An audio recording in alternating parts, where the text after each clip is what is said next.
Hi everyone, hope you're doing well from wherever you're watching this channel, depending on your time zone. Now, it is emerging that it is not only the CNN media house that did the investigation that they later exposed the heinous act conducted by the Tanzanian government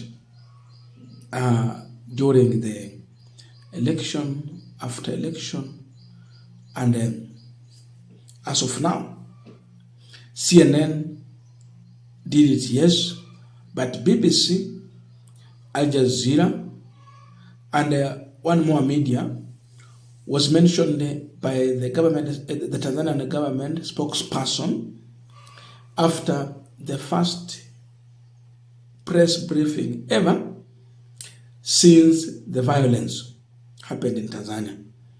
In fact, during violence, they were silent.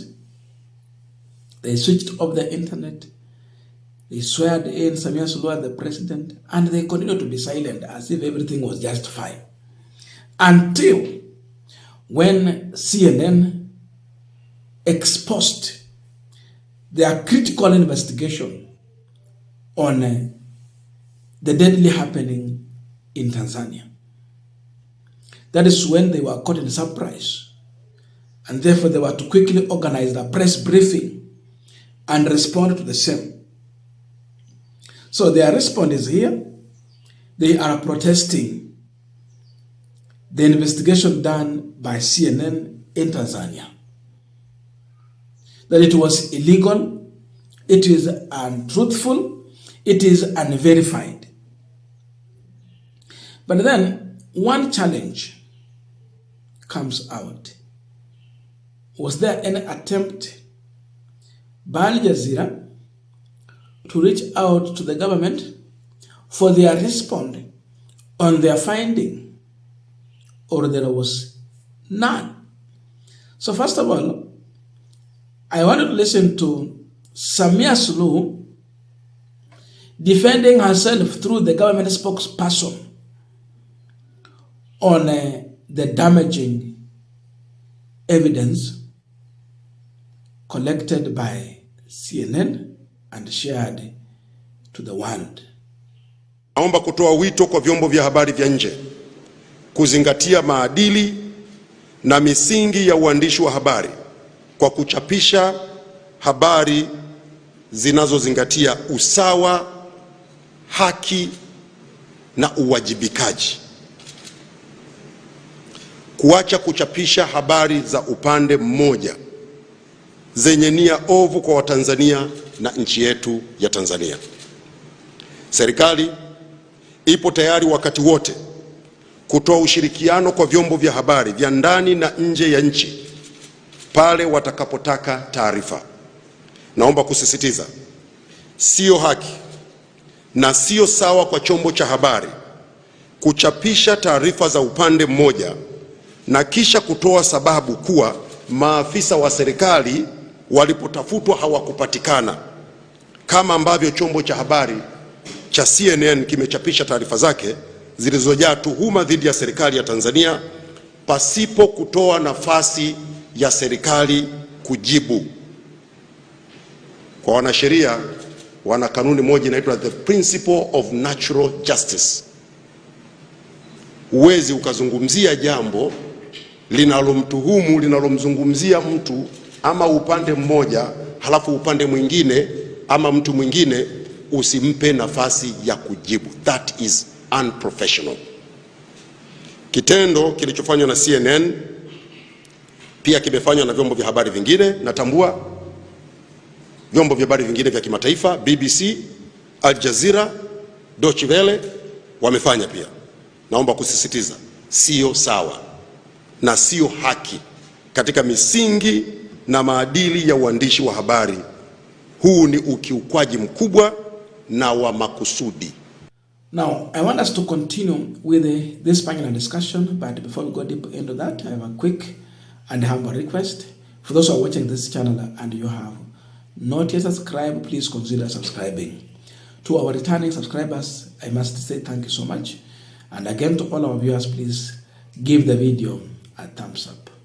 Thank you so much, and back to our discussion.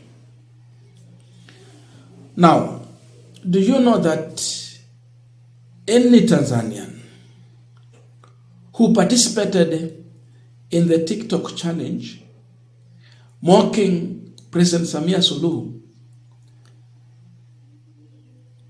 they are facing a capital offense? There are Tanzanians who are uncomfortable with Samia Suluhu, and they were doing TikTok challenge, just mocking the president. The same thing we'll do here in Kenya. In Tanzania, they are now making it a treason offense. Just you mocked the president. Imagine that's how far this administration of Samia Suluhu is going. You cannot challenge or mock the president. So, look at that. But above all, the government spokesperson is coming here. But when you listen to his statement, you see a lot of lies in the statement.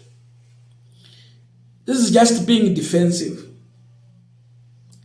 just trying to confuse the people of Tanzania who are not well informed on what has been shared on CNN, and the world at large who are not well informed about really what transpired in Tanzania.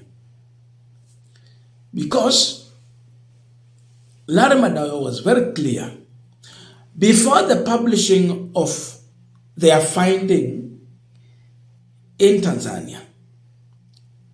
They made a phone call to the government officials and requested for their response to their finding.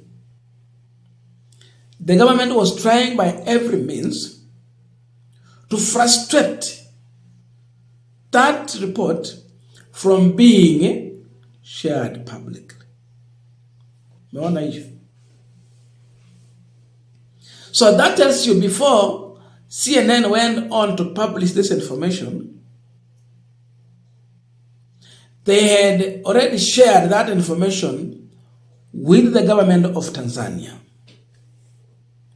That our findings is 1, 2, 3. What is your views on this finding? Are you willing to speak on camera? That means they were asking for their response. So it would be something like an interview that would have happened, so that they can come and on every account CNN will share, they will respond. Then that information was going to be published publicly. They rejected that. Then after rejecting, they come out here and say that there was no fairness. The principle of natural justice did not prevail. Wanasema wamechapisha habari za upande mmoja, one-sided story, without allowing the government to respond. That is a big lie that you must understand. They are just trying to defend themselves. It is not true. CNN reached out to them. But wanaona watu ni kama wajinga, and they can say anything as if they were not aware. This just happened. They saw it. Boom. No. This was international media house doing this. They know it can't fail. So what we are seeing here is just someone coming out to defend Samia Suluhu with lies, not truth. The reason is that these people are in panic, that they never knew the magnitude of this investigation, how deep it was going. Today, through the satellite, there were massive graves that were identified. If they try to go and maybe remove the bodies from that mass grave, they cannot try because they are being monitored. Satellite ziko zinaangalia. What will they do? So they know that the world has the information about the mass graves. So if there is issue of looking for evidence, it can be found. The other issue is that why do you bury these people when they have their own families? Why not allow the families to bury their people? Did you announce? There is fingerprints. Did you take? That you can understand this is so and so and announce. They never did that. Instead, they quickly buried people. Na tuliona mambo ya kushangaa ya kwamba mtu amepelekwa kwa hospitali akiwa hali mahututi, amekatwa, ameumia, amepigwa risasi, na daktari wanaamua ya kwamba let us help in first aid and treat this person. Polisi wanakataa.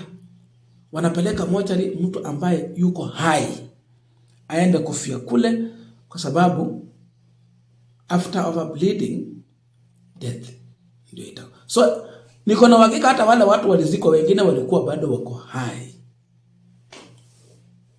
So this is just a way of Tanzania trying to defend themselves, but not with the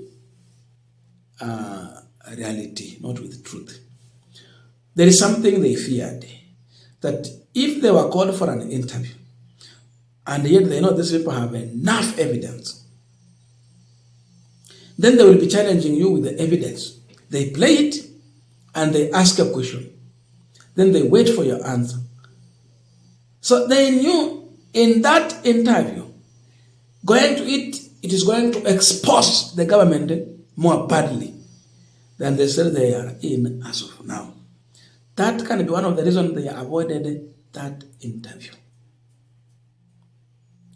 So the issue of defending on a home, hatujaulizwa maswali. It is just an issue of trying to blindfold the people. But above all, this is something that can land Samia Suluhu at ICC if they take this investigation seriously. Waingie Aljazeera, walikuwa on ground.